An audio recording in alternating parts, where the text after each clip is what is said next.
Bonjour à tous, on est au 16e jour après ma greffe et je voulais vous faire partager le résultat. J'ai réussi à enlever l'ensemble des croûtes, donc je vous fais voir.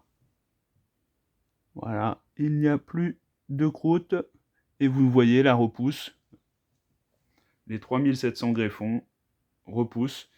Il manque un petit peu de densité, mais comme vous le savez, ça va gagner en densité de 10% tous les mois.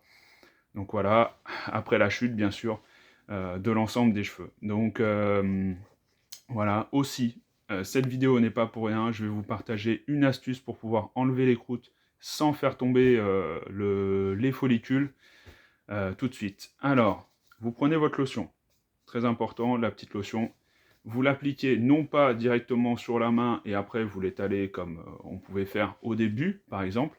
Là, on est là pour enlever les croûtes, donc surtout, vous prenez le tube à l'envers, vous le mettez au-dessus des croûtes et vous appuyez, bien sûr débouchez, hein, vous appuyez, moi j'ai pas besoin de le faire parce que j'en ai plus, vous appuyez juste au-dessus des croûtes, voilà, vous en répartissez aussi à l'endroit où il n'y en a plus, parce qu'il y a toujours des petits résidus en fait et qu'on ne voit pas. Donc vous répartissez tout ça, et après avec l'annulaire, vous venez directement étaler, comme ça, l'annulaire. Pourquoi? Parce que c'est le doigt qui a le moins de force dans la main, donc c'est le plus important, vous appliquez, vous tournez bien autour, etc. Vous appliquez, vous appliquez. Après, vous laissez bien sûr le temps de pause, 15 minutes. Vous revenez, il y a deuxième petit coup de lotion, enfin, normalement non, ils disent qu'il faut, à ce moment-là, bien tourner dessus.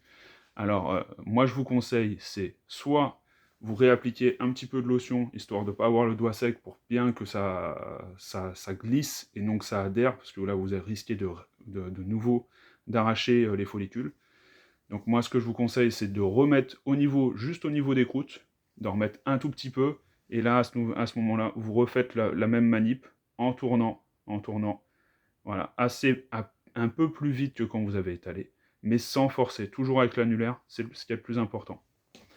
Et là, vous allez voir que ça va commencer à se décoller. Et voilà.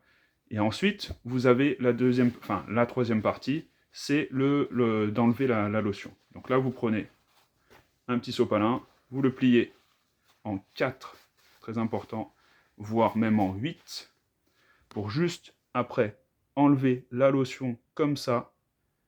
Au niveau des croûtes, vous pouvez enlever la partie déjà excédente à côté. Après, bien sûr, vous le repliez dans l'autre sens, hein, parce que moins il y a de produits, mieux c'est. Et vous enlevez délicatement, comme ça, tout le temps, comme ça, clac, clac, clac, clac, clac, clac. Et vous tournez autour de la croûte. Jamais sans arracher directement, toujours par petits gestes. Et vous allez voir que ça va se décoller. Voilà, moi ça m'a pris 5 jours, certes c'est beaucoup, mais au moins j'ai rien perdu. Voilà, normalement ils disent 2 jours, mais on n'est pas à 3 jours près, j'ai envie de vous dire. Voilà, et après en ce qui concerne la suite, surtout vous shampouinez les cheveux après. C'est pas marqué dans certains fascicules, etc. Mais surtout, vous faites le petit shampoing comme avant, donc le shampoing, le temps de pause de 5 minutes et le rinçage. Très important, comme ça vous permet de garder les croûtes sèches, et surtout, ça vous aide pour le lendemain, pour remettre la lotion, parce que du coup, elles vont sécher. Voilà, et du coup, elles se décollent dans la journée. C'est pas beau, c'est sûr. Mais par contre, au bout du 5e jour, vous savez que vous n'avez plus rien. Voilà, voilà, j'espère que j'ai pu vous aider aussi. N'hésitez pas à vous abonner pour d'autres astuces, et je vous dis à bientôt. Et voilà, merci, ciao!